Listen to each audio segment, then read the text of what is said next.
Awa est l'eau minérale d'une pureté exceptionnelle offerte aux habitants de la Côte d'Ivoire depuis 1980. Le dimanche, je reviens. Habituellement, quand je descends, je prends un taxi pour rentrer. Mais ce jour-là, j'ai décidé de marcher pour voir les réactions. Puisque le samedi, tout le village était en ébullition, on se moquait des fidèles que j'avais.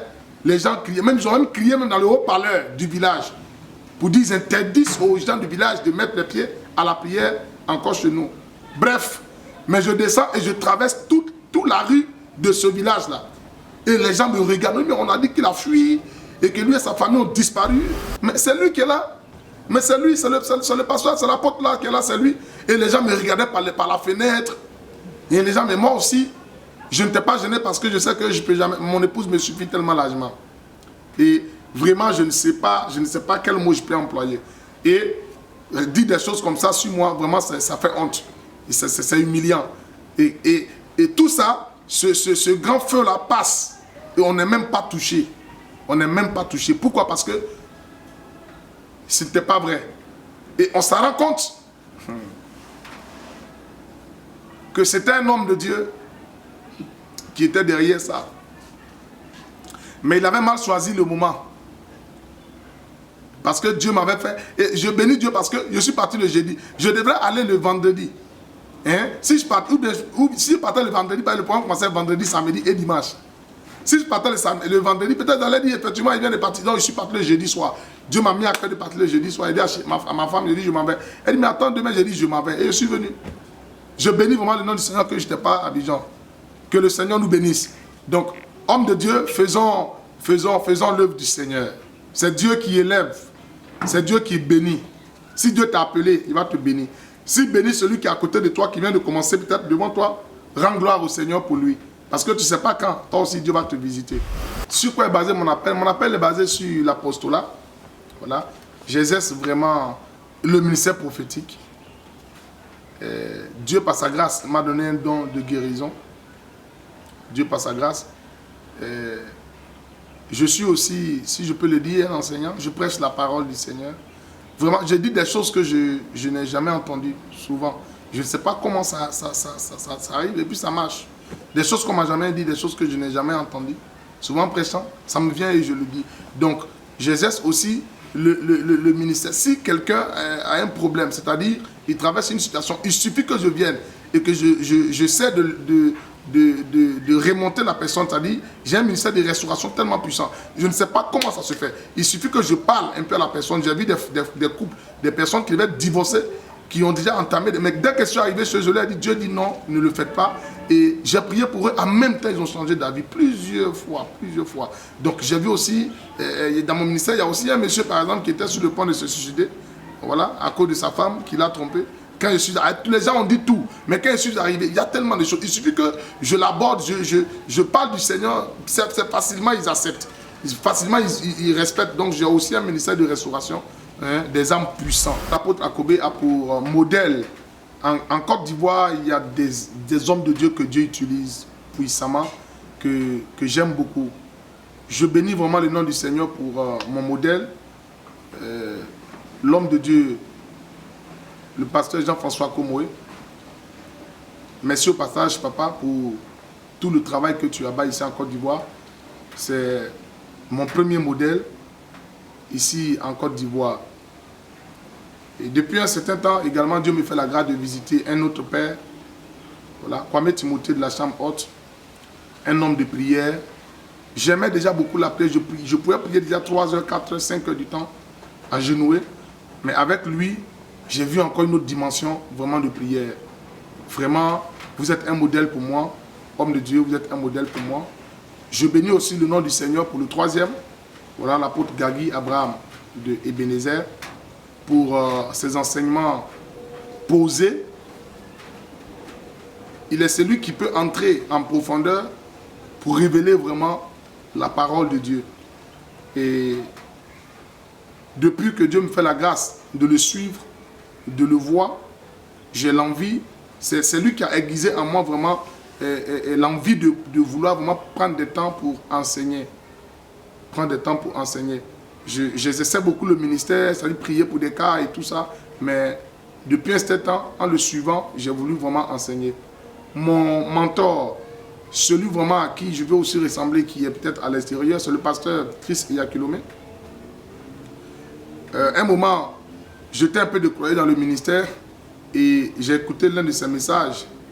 Voilà, l'un de ses messages où il a témoigné un peu d'où il a commencé, comment est parti son ministère et les difficultés qu'il avait rencontrées en DVD.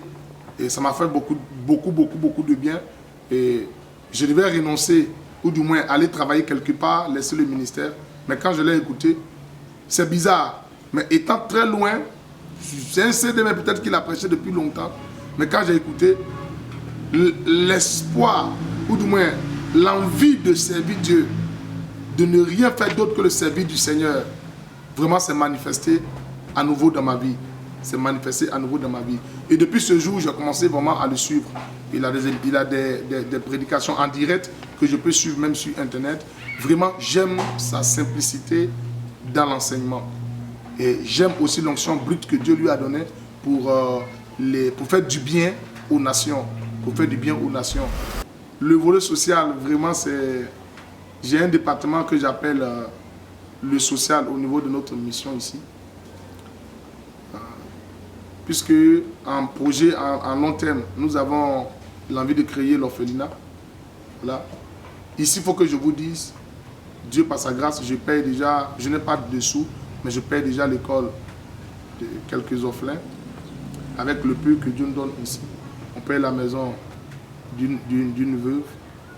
Bon, je n'ai pas besoin de rentrer dans tout ça, mais le côté social, nous avons centré vraiment les choses sur le côté social. On ne peut pas accepter qu'un frère souffre et qu'on ne fasse vraiment rien. Donc au niveau de la mission évangélique fidèle serviteur de Christ, le côté social nous intéresse vraiment beaucoup. Et nous faisons déjà beaucoup. Nous faisons beaucoup. Un jour, on va vous appeler, vous allez vous-même poser des questions ici. Et les gens vous diront un peu comment est-ce que le pasteur fonctionne et travaille. Surtout dans le côté social. Qu'est-ce que je pense de l'évangile de prospérité? Oui, l'évangile de prospérité, nous sommes au 21e siècle.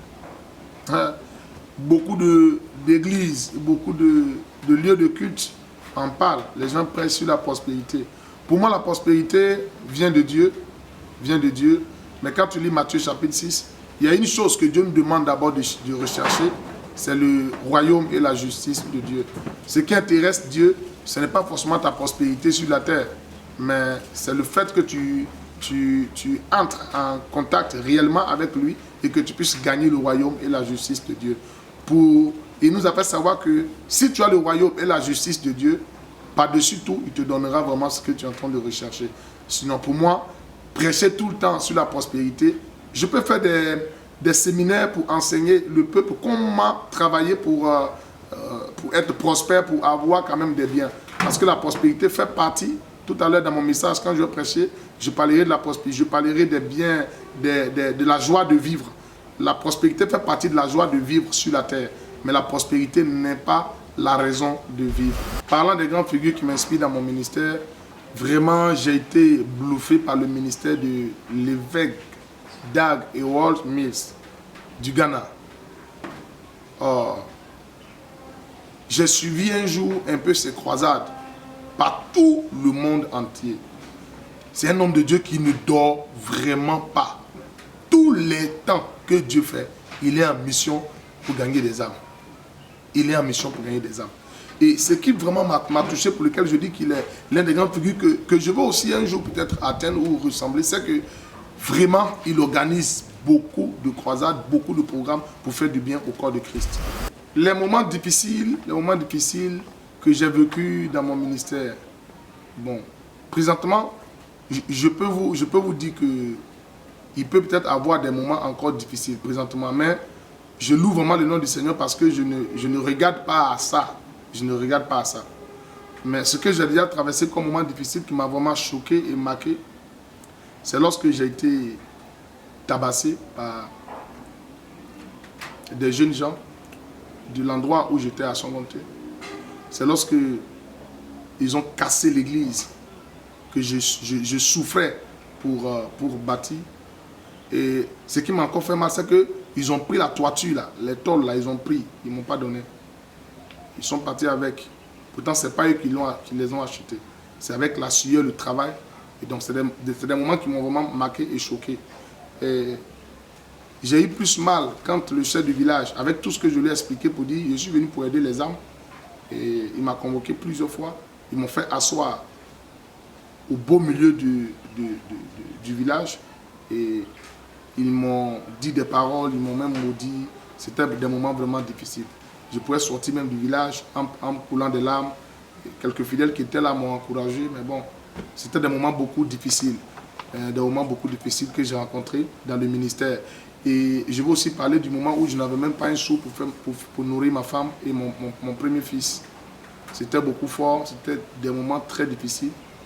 Mais je bénis Dieu parce qu'il m'a toujours donné les moyens pour payer ma maison. Je n'ai jamais eu de problème de loyer. Je bénis vraiment Dieu pour cela. Mais la nourriture, on a rencontré pas mal de difficultés. Moi et mon épouse, quand on était deux, on pouvait manger une sauce pendant 4 jours. On pouvait manger une même sauce pendant 4 jours sans le poisson là-dedans. Sans le poisson, on a mangé le manioc plusieurs fois comme ça, près de 2 semaines. J'aimerais vous dire, un jour, on avait tellement faim et je n'avais rien. Je suis allé couper le régime du banane. J'étais déjà pasteur, je vous dis. J'ai coupé le régime de banane d'un monsieur. Et j'ai dit, s'il venait, j'allais l'approcher. Voilà. Je parle même avec peine. Et j'ai coupé parce que je devais vraiment faire manger mon épouse. Elle était enceinte en ce moment. Et je n'avais même pas un rond, un sou. Donc j'ai pris la banane du monsieur, disant que s'il venait, j'allais l'approcher pour lui dire que c'est moi qui ai pris. Que, comme on avait faim et tout ça, j'ai pris. Et le jour où le monsieur est venu, je n'étais pas là. Et je ne sais pas s'il a vu, moi je peux appeler ça, un morceau des troncs du régime, là dans la cour. Et il a pris, le monsieur a insulté, le monsieur a dit des choses. Mon épouse savait que c'est moi qui avais coupé, mais elle ne pouvait pas lui dire. Donc elle attendait que ce soit moi-même qui vienne. Mais avant que je n'arrive, c'était vraiment honteux. Les gens sont sortis, le pasteur a volé, le pasteur a fait ceci. Ça m'a aussi vraiment marqué dans l'endroit où j'étais. Une dernière chose qui m'a aussi marqué, quand j'étais arrivé à Songon, l'endroit où j'étais logé, je prenais de l'eau dans le robinet. Pour moi, j'ai trouvé des gens là qui prennent de l'eau dans un robinet. Bon, personnellement, je n'ai jamais pensé que c'était de l'eau volée. Et la SODECI a fermé, ils ont un long fer là qu'ils mettent pour fermer carrément le compteur. D'accord? Et je ne sais pas comment ils ont fait, et ils ont remis le compteur en marche. Donc, puisque la SODECI avait fermé parce qu'ils n'ont pas payé depuis longtemps, 3 ans après, je ne sais pas comment ils se sont arrangés. Moi, quand je venais là, le petit coin où ils m'ont logé, l'eau était déjà là, l'eau existait déjà. Donc, j'ai aussi utilisé l'eau avec des gens. Mais souvent, le monsieur que j'ai trouvé là me dit, bon, donne-moi 1500. Et souvent, je luttais. Je dis, bon, j'ai eu 1000 francs. Je dis, ça fait rien. Il prenait. Donc, pour moi, je participais aussi, mais je n'ai jamais vu la SODECI passer par là. Et un matin, pendant qu'on est assis, on voit les gens de la SODECI qui entrent et qui disent qu'ils sont venus pour un contrôle. Or, quelqu'un leur avait dit que l'eau était volée par là. Bon, moi, j'étais là avec ma femme. Ma femme était toujours enceinte de mon premier fils. Et on vient. C'est là qu'ils ont pris le monsieur, le doyen qu'on avait, le vieux qu'on avait trouvé dans le lieu. Et ils m'ont aussi arrêté. Et ils m'ont pris des photos. Ils m'ont pris des photos. Et ils ont pris les photos de l'église, les photos de notre ministère. Et c'est la première fois que des gens de la SODECI m'ont insulté. Tu es pasteur, tu n'es pas un modèle. Je dis, je ne sais vraiment pas, que je donne l'argent aux vieux. Pour moi, ils payent. Il dit, mais est-ce que tu as une fois, on est venu relever un contexte. Il dit, mais souvent, comme je ne suis pas là, vous pouvez venir derrière moi. J'ai tout expliqué, mais quand même, ils nous ont pris, ils nous ont envoyés à la SODECI. Donc, ils ont appelé le patron de la zone pour envoyer les gendarmes pour qu'on puisse nous amener en prison. Et ils m'ont demandé de payer, je crois, 2 millions. 2 millions parce que j'avais fait déjà presque 4 ans là. Ils m'ont demandé de payer 2 millions et le vieux devait payer quelque chose de 6 et quelques millions. Si on ne payait pas, ils allaient nous jeter vraiment en prison. Bon, peut-être c'était une manière de nous intimider. Donc, le patron est arrivé, il a dit les mêmes choses.